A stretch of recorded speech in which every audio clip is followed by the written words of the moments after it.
Assalamualaikum warahmatullahi wabarakatuh.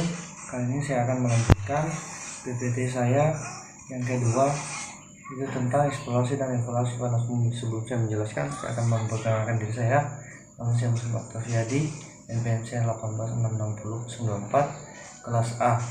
Tanpa membuang waktu, langsung saja akan menjelaskan PPT saya tersebut.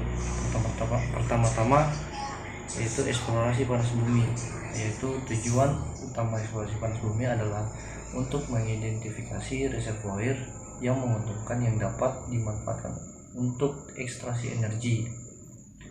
Selanjutnya, strategi eksplorasi dapat disusun setelah mengetahui apakah sistem panas bumi tersebut terkait dalam sistem vulkanisme atau magmatik atau amagmatik. Ketiga, untuk menemukan fenomena panas bumi, lingkungan geologi yang sesuai sebagian besar terbatas pada daerah di dekat batas aktif lempeng tektonik. Intinya harus ada sumber panas. Keempat, disiplin ilmu yang digunakan dalam eksplorasi panas bumi adalah studi geologi, studi geokimia, berbagai teknik, geofisika, dan survei rona lingkungan. Metode eksplorasi. 1. Studi geologi. Studi geologi selalu dimulai dengan tahap pemetaan awal. Lokasi yang diinginkan untuk melihat prospeknya meliputi pemetaan awal atau preliminary mapping untuk unit litologi. Kedua, studi geokimia. Studi geokimia bertujuan untuk memahami karakter fluida termal, menetapkan asalnya, arah aliran, mengevaluasi skenario pencampuran, memperkirakan suhu reservoir kesetimbangan, dan menentukan kesesuaian fluida untuk pemanfaatannya. Yang ketiga, metode geofisika. Dalam eksplorasi panas bumi, bertujuan untuk menentukan geometri atau bentuk, ukuran, dan kedalaman sumber panas, reservoir, batuan penutup atau kaprok. Selain itu, metode ini bertujuan untuk pencitraan struktur yang berperan besar dalam sistem panas bumi, jalur fluida, stress field, dan pengembaraan luas area sumber daya panas bumi. Metode eksplorasi.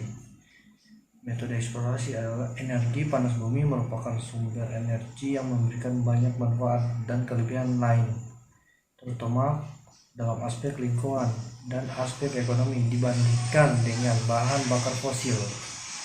Pada awalnya, panas bumi hanya digunakan sebagai sumber air panas untuk pengobatan, terutama banyak mengandung garam dan belerang. Sedangkan pemanfaatannya sebagai pembangkit tenaga listrik baru dimulai di Italia pada tahun 1904. Pemanfaatan fluida panas bumi. Pemanfaatan sebagai pembangkit listrik, yaitu pemanfaatan energi panas bumi yang sangat dipengaruhi oleh besarnya temperatur panas bumi yang diperoleh.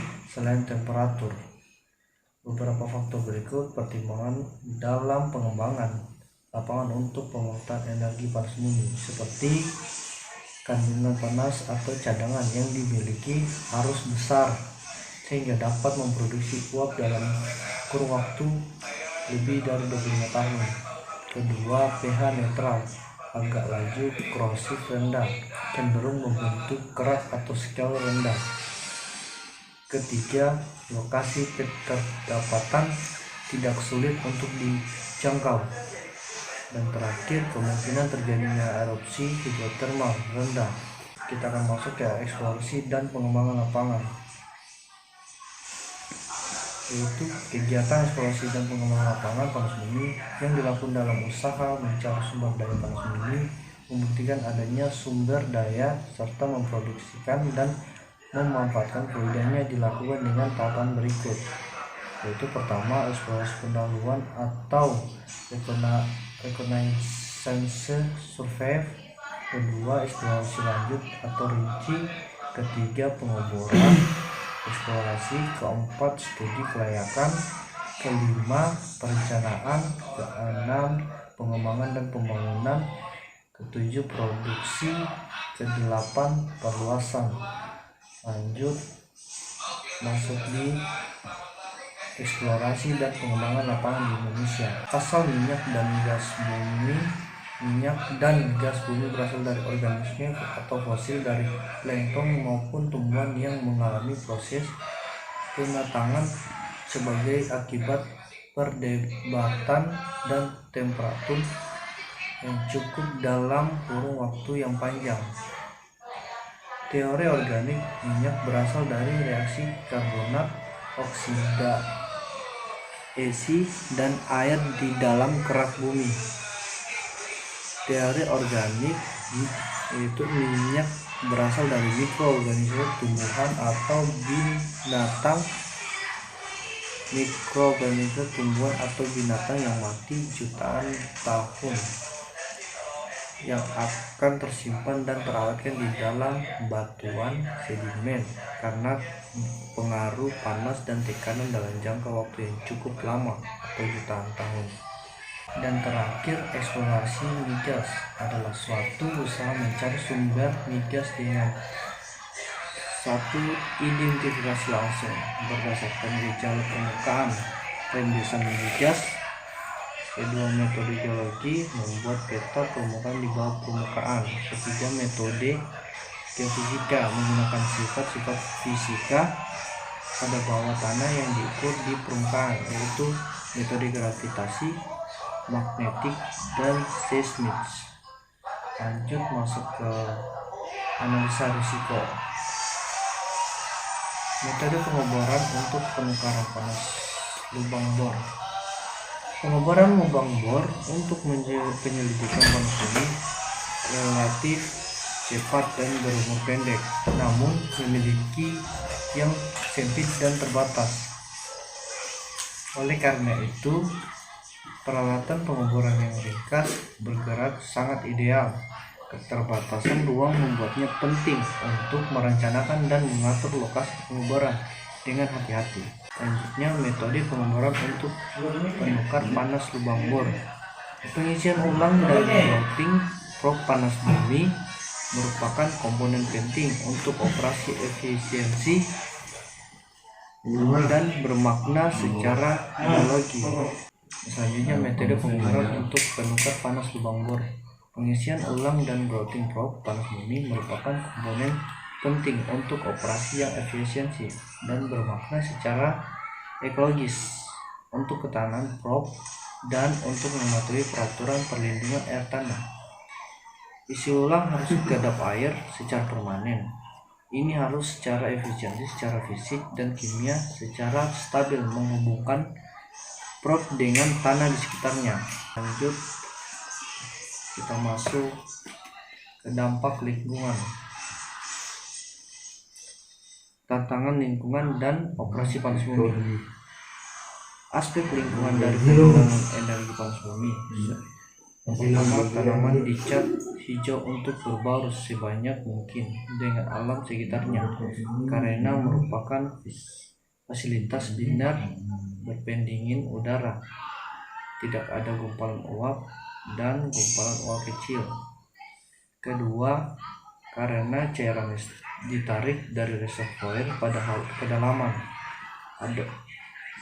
ada potensi untuk tanah di atasnya untuk meredah.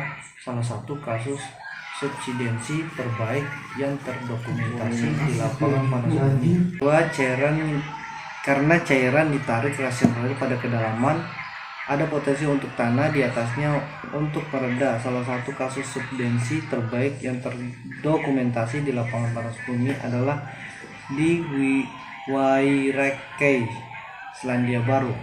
Manfaat lingkungan dari pengembangan sumber daya panas bumi cukup besar dan termasuk emisi gas yang sangat berkurang dibanding dengan fasilitas listrik yang berbahan bakar batu bara dan gas alam. Lanjut, ketika keuntungan lingkungan ini digabungkan dengan ketersediaan umum 24 jam panas bumi dan faktor kapasitas tinggi pembangkit listrik tenaga panas bumi, daya tarik pengembangan energi panas bumi jika tersedia tidak dapat disangkal dan menarik.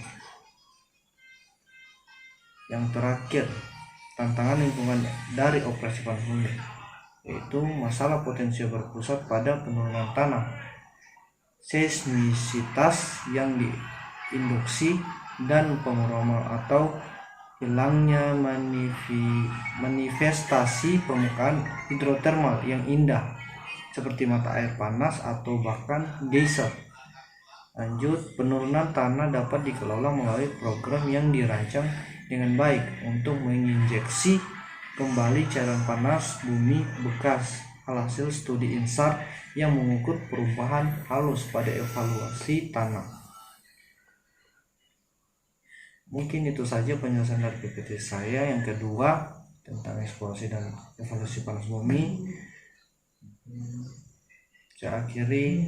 Wabillahi taufiq wal hidayah. Wassalamualaikum warahmatullahi wabarakatuh.